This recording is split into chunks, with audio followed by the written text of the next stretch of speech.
प्रणाम साथियों। मैं आपका साथी नीरज सिंह। साथियों, आज 8 अक्टूबर को जम्मू कश्मीर के साथ साथ हरियाणा के भी चुनाव परिणाम सामने आए, जहां जम्मू कश्मीर में कांग्रेस पार्टी सत्ता में आई, वहीं भारतीय जनता पार्टी लगातार तीसरी बार वहां सत्ता में वापसी कर रही है। वैसे तो तमाम एग्जिट पोल्स ये बता रही थी कि कांग्रेस पार्टी वहाँ सत्ता में आएगी और बीजेपी वहाँ से हट जाएगी। तमाम तरह के सूचनाएं आ रही थी हरियाणा से कि वहाँ जनता बनाम भारतीय जनता पार्टी चुनाव है और वहाँ की जनता भारतीय जनता पार्टी को हटाने जा रही है।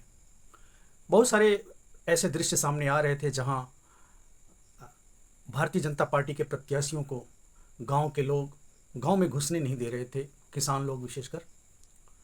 ये तमाम सूचनाएं वहां से आ रही थी।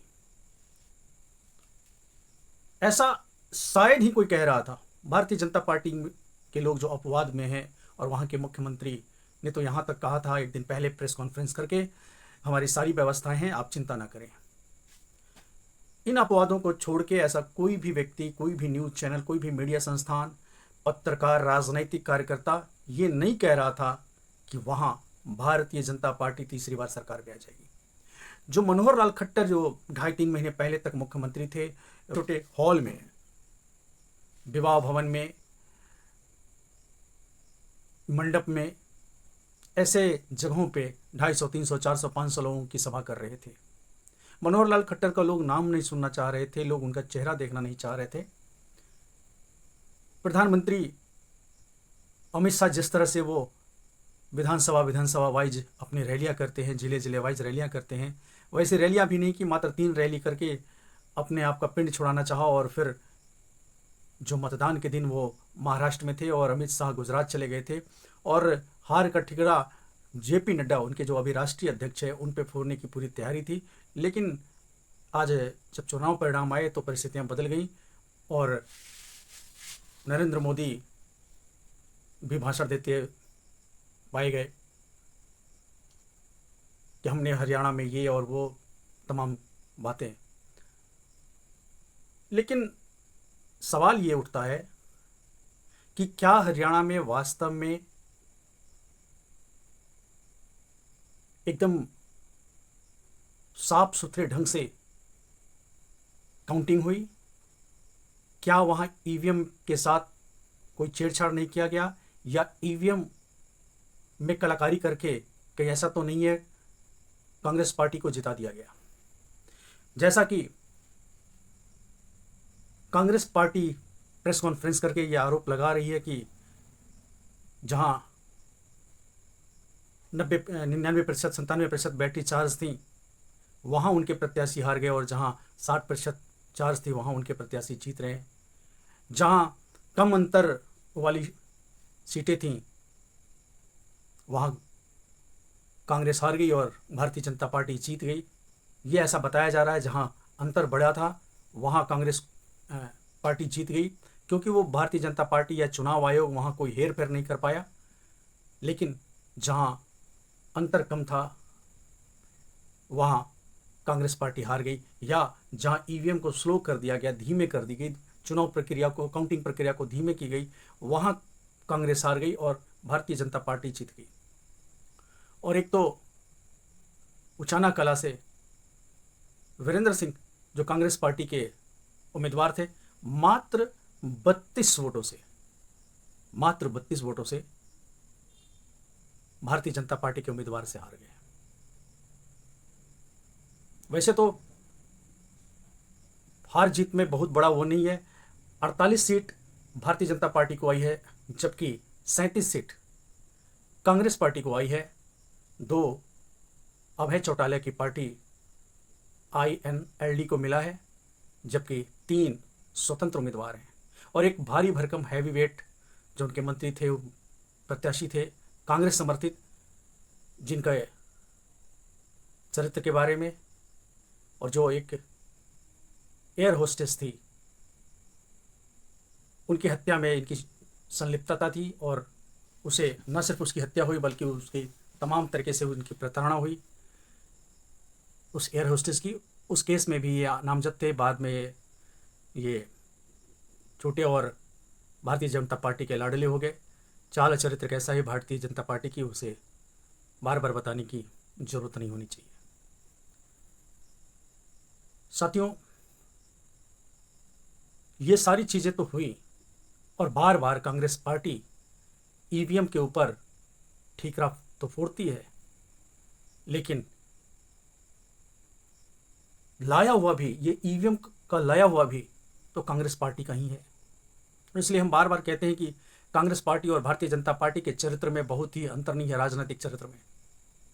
वही कांग्रेस पार्टी एक बार ईवीएम लाती है, और जब उस समय भी तमाम तरह के विरोध हुए थे, और जब खुद हारने लगती है तो ईवीएम को दोष देती है। लेकिन मेरा सवाल सिर्फ इतना इस पे नहीं है कि वो ईवीएम पे क्यों दोष देती है। मेरा सवाल ये है कि वो सिर्फ ईवीएम का विरोध वह रस्म अदायगी के रूप में क्यों करती है। क्या उसे लगता है कि हम सत्ता में वापस आ जाएंगे तो ईवीएम हमारी सहयोगी हो जाएगी, जिस तरह से आज भारतीय जनता पार्टी की सहयोगी है। आखिर क्यों नहीं इस पे निर्णायक लड़ाई कांग्रेस पार्टी लड़ती है, किसी प्रदेश या देश के लिए। राहुल गांधी कहीं चिकन पकाने चले जाते हैं, कहीं सब्जी पकाने चले जाते हैं, कभी ट्रैक पर घूमते हैं ट्रैक के मजदूरों के साथ, तमाम तरह की फ़ोटो उनके आते हैं। मैं बार बार कहता हूं कि कांग्रेस पार्टी ये रणनीति पे है कि फ़ोटो का जवाब फ़ोटो से दिया जाए। नरेंद्र मोदी को छपास की जो रोग है, फ़ोटो का जो रोग है, उसका जवाब राहुल गांधी तमाम तरह जगहों पे घूम के उसी तरह से फ़ोटो का काट के रूप में फ़ोटो फ्लैश कराते हैं। जिस तरह से भारतीय जनता पार्टी में आईटी सेल है नरेंद्र मोदी के फ़ोटो को प्रसारित करने का के लिए, ठीक उसी तरह से ऐसा लगता है कि राहुल गांधी की पार्टी में भी एक आईटी सेल है जो नरेंद्र मोदी के फ़ोटो के काट का जवाब राहुल गांधी के फ़ोटो से देना चाहते हैं। सवाल उठता है कि पिछले 10 सालों से, जब से भारतीय जनता पार्टी आई है, ईवीएम पे दोष दिया जा रहा है। हम लोग भी ईवीएम को सही नहीं मानते। तमाम ऐसे देश प्रेमी लोग, इस देश के जागरूक मतदाता लोग ईवीएम पे भरोसा नहीं करते। उनकी मान्यता है कि जो वोट हो, जहां वो वोट डाले, उन्हें प्रत्यक्ष रूप से दिखना चाहिए कि हम वहीं वोट डाले हैं। इसमें किसी बीच में मतदाता और बैलेट के पेपर के बीच में कोई तकनीकी नहीं आनी चाहिए, जिससे इस बात की आशंका बढ़े कि किसी तकनीकी के द्वारा उनके मतों का हरण हो सकता है। दुनिया के तमाम विकसित देशों में, यहाँ तक कि ईवीएम बनाने वाली कम देश जापान में भी ईवीएम का प्रयोग नहीं होता, मत पत्रों का प्रयोग होता है, बैलेट पेपर का प्रयोग होता है। हम लोग तो विरोधी है ही है, लेकिन कांग्रेस पार्टी क्या विरोध का सिर्फ ड्रामा करती है? क्या वो इस फिराक में है कि भारतीय जनता पार्टी एक बार रिप्लेस हो जाए इस देश की सत्ता से, तो हम भी उसी ईवीएम का उपयोग करेंगे? यदि ऐसा नहीं है तो कांग्रेस पार्टी, वो कांग्रेस पार्टी जो देश को आज़ादी दिलाने का दावा करती है, एक ईवीएम से देश को क्या मुक्त कराने में असमर्थ है, या वो सिर्फ सतही तौर पे ईवीएम का विरोध कर रही है? एक मुद्दा। दूसरा मुद्दा ये है कि राहुल गांधी समाजवादियों के मुद्दे को चुरा के देश भर में जातिगत जनगणना तो कराते हैं, लेकिन सामाजिक न्याय से उनका कोई सरोकार नहीं है। वो सिर्फ जातिगत जनगणना का उपयोग वोट बैंक के रूप में करना चाहते हैं, जिस तरह से भारतीय जनता पार्टी धर्म का उपयोग वोट बैंक के लिए करती है। सामाजिक न्याय राहुल गांधी की प्राथमिकता में नहीं है। वैसे भी कांग्रेस पार्टी हमेशा से आरक्षण का विरोध करती रही है, वो पिछड़ा विरोधी रही है। राहुल गांधी के पिता राजीव गांधी तो वही भाषा बोलते थे आरक्षण को लेके कि इससे देश पिछड़ जाएगा, जिस तरह की भाषा संघ और भाजपा बोला करती है। हमने देखा बिहार के मामले में, उत्तर प्रदेश के मामले में किस तरह से उनकी पार्टी ने सवर्णों को या जातीय रूप से वर्चस्ववादी जो जातियां हैं उनको ही टिकट दिया, भला वो ये जातिगत जनगणना की बात करते हैं। ठीक इसी तरह से जब Bharatiya Janata party social engineering करने पे लगी हुई थी, राहुल गांधी की पार्टी हरियाणा में अपने जाट वर्चस्व की छवि को तोड़ नहीं सका। राहुल गांधी हरियाणा में जब प्रचार करने गए तो वहाँ न तो जातिगत जनगणना की बात की, न ही आरक्षण की सीमा को बढ़ाने की बात की, और न ही गैर जाटों को, दलितों को ज़्यादा तरजीह दी। अपने पार्टी में दूसरे जातियों को ज़्यादा सीट भी नहीं दी। यहाँ तक कि जो गुड़गांव, भिवानी इत्यादि क्षेत्रों में जो यादव बहुल क्षेत्र है, यदि वहाँ अखिलेश यादव को लगाते या समाजवादी पार्टी को एक सीट के से ज़्यादा सीट दी रहती,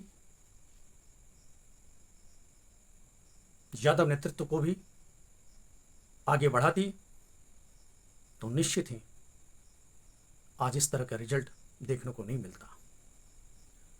तीसरी बात, कांग्रेस पार्टी में यह मादा नहीं है कि हवा के रुख को वो वोट में कन्वर्ट करा सके। हरियाणा की जनता बदलाव चाहती थी और बदलाव के लिए संघर्षरत थी, लेकिन कांग्रेस पार्टी का सांगठनिक ढांचा जो था वो इतना मजबूत नहीं, इस तरह से व्यवस्थित नहीं कि एक एक वोट को ले जाके एक एक मतदाताओं को हाथ पकड़ के ले जाए बूथ पे और उनसे वोटिंग करवा दे। कांग्रेस पार्टी के ज़्यादातर मतदाता मुंह से उनका समर्थन किए और वोट नहीं हो सका। ये भी एक बड़ा कारण। आपसी गुटबाजी तो उसका तो कहने ही नहीं, और इसीलिए मैं बार बार कहता हूँ, और इस बार भी बड़े सोच विचार के, बड़ा उत्तरदायित्वपूर्ण ढंग से कह रहा हूं कि भारतीय जनता पार्टी को कांग्रेस ही सत्ता में लाती है। इसके उलट मैं ये कह सकता हूं कि जहां जहां भारतीय जनता पार्टी का कांग्रेस से मुकाबला होगा, भारतीय जनता पार्टी जीतेगी। भारतीय जनता पार्टी के वजह से जो सत्ता में आने की वजह वो कांग्रेस ही रही है, चाहे वो 2014 का हो या 2024 का हो। न सिर्फ छत्तीसगढ़ और मध्य प्रदेश, बल्कि हरियाणा में भी जो सत्ता में वापसी हुई है उसका कारण कांग्रेस ही रहा है। कांग्रेस का अहंकार इतना बड़ा होता है, राहुल गांधी का अहंकार इतना बड़ा होता है कि वो पदयात्रा, 2 पदयात्रा कर लिए तो उनको लगता है कि वो भारत विजेता हो गए, भारत की जनता उनके पीछे आ गई और वोट करके उन्हें हर जगह जिताते रहेगी। इसलिए इस अहंकार की वजह से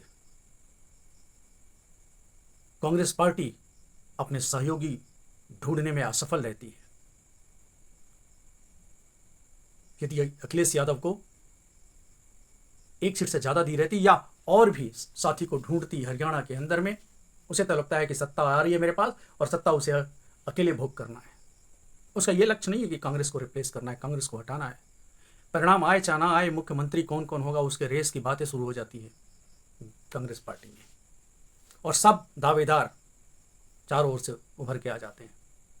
इसलिए मेरा तो ये मानना है कि भारतीय जनता पार्टी को यदि हटाना है तो पूरे देश भर में और अलग अलग प्रदेशों में भी जहां आमने सामने भारतीय जनता पार्टी का मुकाबला कांग्रेस से होता है, वहां की जनता को कांग्रेस पार्टी के ऊपर बहुत ज़्यादा भरोसा न जता के अन्य विकल्प को पर ध्यान देना चाहिए और अन्य विकल्प को आगे लाकर उनके हाथ को मजबूत करना चाहिए।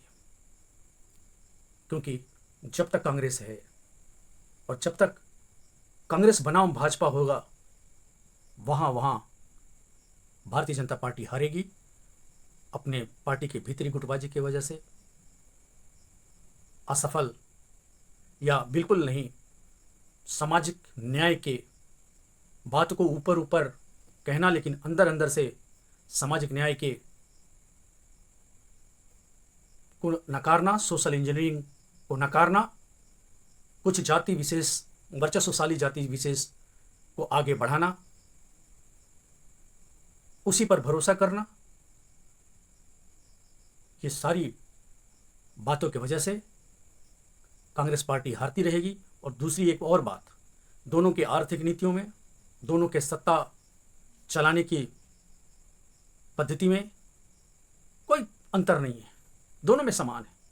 इसलिए देश में यदि भारतीय जनता पार्टी के जल जंगल जमीन के लूट, प्राकृतिक संसाधनों के लूट और अमीर को और अमीर बनाने की जो इनकी नीति है, उसमें यदि देश की जनता बदलाव लाना चाहती है तो निश्चित ही समय रहते हुए इस देश के जनता को,